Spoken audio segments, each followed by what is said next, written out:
మెదక్ జిల్లా పార్టీ అధ్యక్షురాలు మాజీ డిప్యూటీ స్పీకర్ ఎం పద్మా దేవేందర్ రెడ్డి ఆధ్వర్యంలో దీక్షా దివస్ కార్యక్రమం శనివారం మెదక్ జిల్లా పార్టీ కార్యాలయంలో ఘనంగా జరిగింది. ఈ సందర్భంగా జిల్లా పార్టీ అధ్యక్షురాలు పద్మా దేవేందర్ రెడ్డి, నర్సాపూర్ ఎమ్మెల్యే సునీత లక్ష్మారెడ్డి, జిల్లా నాయకులు, పార్టీ కార్యకర్తలతో కలిసి జిల్లా పార్టీ కార్యాలయ ప్రాంగణంలో ఏర్పాటు చేసిన అమరుల స్తూపానికి నివాళులర్పించారు. తెలంగాణ తల్లి చిత్రపటానికి పూలమాలలు వేశారు. అనంతరం కేసీఆర్ చిత్రపటానికి పాలాభిషేకం చేశారు. అనంతరం ఉద్యమం నాటి ఫోటో ఎగ్జిబిషన్లు ప్రారంభించి తిలకించారు. ఈ సందర్భంగా జిల్లా టీఆర్ఎస్ నాయకులు పద్మా దేవేందర్ రెడ్డి, నర్సాపూర్ ఎమ్మెల్యే సునీత లక్ష్మారెడ్డి మాట్లాడుతూ దీక్షా దివస్ తెలంగాణ మలివిడత ఉద్యమంలో చారిత్రక ఘట్టమని అన్నారు. తెలంగాణ మలివిడత ఉద్యమ చరిత్రలో దీక్షా దివస్ ఒక మహత్తర ఘట్టంగా నిలిచిందని పేర్కొన్నారు. విజయానికి వైకల్యం అడ్డంకి కాదని, ప్రతిభ దృఢ సంకల్పం ముందు వైకల్యం అల్పమైనదిగా కనిపిస్తుందని మెదక్ జిల్లా అదనపు కలెక్టర్ నగేష్ అన్నారు. డిసెంబర్ 3న జరుపుకునే అంతర్జాతీయ దివ్యాంగుల దినోత్సవం సందర్భంగా శనివారం జిల్లా సంక్షేమ శాఖ ఆధ్వర్యంలో మెదక్ జిల్లా కేంద్రంలో స్టేడియంలో ఏర్పాటు చేసిన దివ్యాంగుల పిల్లల కోసం నిర్వహించిన క్రీడా పోటీని అదనపు కలెక్టర్ నగేష్ జెండాతో ప్రారంభించారు.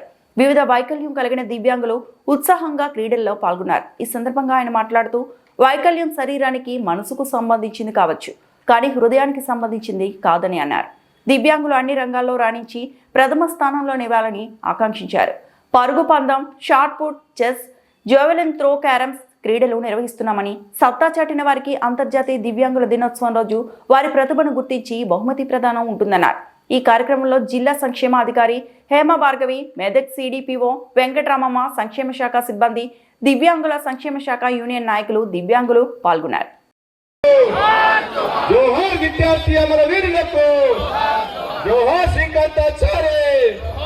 జోహార్ ప్రొఫెసర్ జయశంకర్ సార్.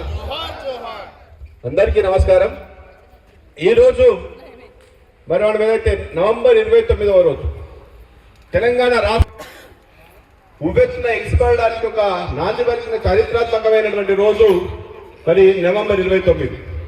మనకందరికీ తెలుసు, తెలంగాణ రాష్ట్ర ఏర్పాటు కోసం యావత్ తెలంగాణ ఎన్నో ఏళ్ళ నుంచి ఎదురు చూస్తా ఉన్నప్పటికీ కదిలించింది ఈ దీక్షా దివాస్ అని చెప్పేసి కూడా నేను తెలియజేస్తాను. ఎందుకంటే వారు హాస్పిటల్ ఉన్న తర్వాత ఈ యొక్క తెలంగాణ రాష్ట్రం తప్పకుండా రావాల్సిందే అని చెప్పేసి అందరూ కూడా మరి ఎన్నో ఉద్యమాలు అగ్నిగుండం అయిపోయింది మన తెలంగాణ రాష్ట్రం, మన ఆ రోజు ఉన్నటువంటి ఆంధ్రప్రదేశ్ రాష్ట్రం.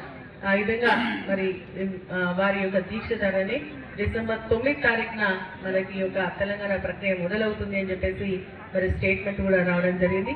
అదే మన తెలంగాణ రాష్ట్ర ఏర్పాటుకు మరి నాంది పలికినటువంటి దీక్ష విషయాన్ని మనం ప్రతి ఒక్కరు కూడా తెలియజేయాల్సినటువంటి అవసరం ఉంది. ఈ రోజు మనం ఎందుకు జరుపుకుంటున్నామంటే ఆ రోజు పోరాటాలు, ఉద్యమాలు, త్యాగాలన్నీ గుర్తు చేసుకుంటూ భావి తరాలకు అందించడానికి మరి దీక్షా దివస్ ఎంతో ఉపయోగపడుతుంది. అందుకే ఈ రోజు వస్తున్నటువంటి పిల్లలకు చరిత్రలు తెలియదు. ఆ చరిత్ర మళ్ళీ మనకు తరతరాలకు అందించేటువంటి విధంగా మనం దీన్ని తీసుకెళ్లాల్సినటువంటి అవసరం ఉంది.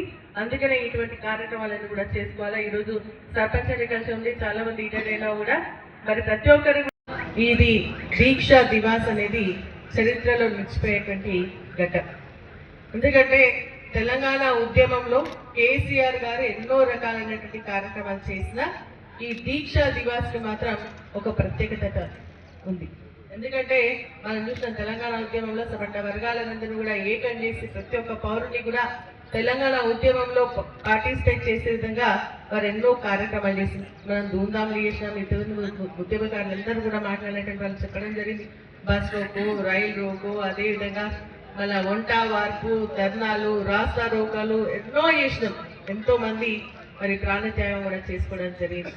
వాళ్ళ త్యాగాలను, పోరాటాలు ఎన్ని చేసినా కూడా లాస్ట్కి వస్తే మళ్ళీ ఏం చేసిందంటే ఈ తెలంగాణ ఉద్యమాన్ని పక్కకు నెట్టే విధంగా హైదరాబాద్ అంటే ఉవ్వెత్తున వచ్చినటువంటి ఉద్యమాన్ని కూడా అణిచివేసే విధంగా మళ్ళీ ఇంకా కారం మీద పొడి చల్లినట్టుగా తెలంగాణను మన హైదరాబాద్ ఫ్రీ జోన్ చేయడం వల్లనే మళ్ళీ ఈ యొక్క దీక్షా దివాస్ కారణమైంది అని చెప్పేసి నేను అనుకుంటా ఉన్నా. అందుకనే ఇది ఒక చారిత్రాత్మక నిర్ణయంగా నేను భావిస్తా ఉన్నా. పట్టినప్పుడు ఏదో ఉత్తర ఆషామాషిగా పట్టాలి. రాష్ట్రం తెలంగాణ రాష్ట్రం ఒకప్పుడు సపరేట్ గా ఉండే ఆ రాష్ట్రాన్ని ఆంధ్రాలో కలిపి నాశనం చేసిండ్రు. మళ్ళీ తెలంగాణ రాష్ట్రం వస్తేనే బాగుపడతాం. ఏ విధంగా రావాలి? నిధులెట్లా పోయినాయి, నియామకాలు ఆంధ్రాకి ఎట్లా తరలిపోయినాయి, అవన్నీ రావాలంటే తెలంగాణ రాష్ట్రం రావాలని ఒక మంచి ఉద్దేశం కొద్ది అన్ని విధాలా స్టడీ చేసి అందరి దగ్గర కూడా ఆ అవగాహన తెచ్చుకొని 2001లో జెండా పట్టడం. అది పట్టినప్పుడు ఏమన్నారు? ఆంధ్రాలో కాదు మొదలు పెడితే మన దాంట్లో పడిన వాళ్ళు కూడా మగ్గలో పుట్టింది బుగ్గలో పోతా అన్నారు, కొంతమంది నీటి బుగ్గ అన్నారు, కొంతమంది పార్టీ ఉంటుందా అన్నారు, ఇది ముందుకు పోతా అన్నారు, కేసీఆర్ నడిపిస్తారా అన్నారు, తెలంగాణ వస్తా అన్నారు. ఇక్కడ మేము ధర్నా చేస్తుంటే మెదక్ పట్టణంలో రామాయణపేటల జిల్లాలో ఎక్కడన్నా పట్టణం చేస్తే 10 మంది కూర్చొని ధర్నా అయితే ఇలా తెచ్చే తెలంగాణ తెచ్చేది అన్నారు. ఈ 10 మంది కలిస్తే తెలంగాణ వస్తుంది అన్నారు. ఆ 10 మంది లక్షలైనరు కోట్లైనరు సబ్బండ వర్ణాలు కలిసి తెలంగాణ రాష్ట్ర సాధించింది గౌరవ కేసీఆర్ గారు. ఉత్తవచ్చిందా 14 ఏళ్ళు పోరాటం కాంగ్రెస్ వాళ్ళు అయితే చేపలకి తీసేసినట్టు చెప్తారు. 14 సంవత్సరాలు, 1 సంవత్సరం కాదు, 2 ఏళ్ళు కాదు, 3 ఏళ్ళు కాదు, 4 ఏళ్ళు లేవు, 14 ఏళ్ళు ఎట్లా కలిసిందో. అన్నం తినమో, అటుకులు బుక్కినమో, నీళ్ళు తాగినమో, నిద్రపోయినమో దేవుడికి ఎరకాలి. ఉద్యమకారులు అందరికీ వర్తిస్తుంది ఇది. 2001లో జెండా పట్టినప్పటి నుండి పొద్దున ఆఖరికి ఏ పిలుపు వస్తుందో చూసినాం, ఆ పిలుపుకు అనుగుణంగా పనిచేసినాం. కొన్నిసార్లు మాకు కష్టమైన సందర్భంలో మా ప్రెస్ మిత్రులు కూడా దాన్ని చిన్నగా జరిగినా పెద్దగా జరిగిన భూతత్వంలో చూపెట్టిన వాళ్ళు కూడా మా పత్రికా మిత్రులు కూడా ఉద్యమంలో పనిచేసింది. మరిన్ని అప్డేట్స్ కోసం మా ఛానల్ని సబ్స్క్రైబ్ చేయండి.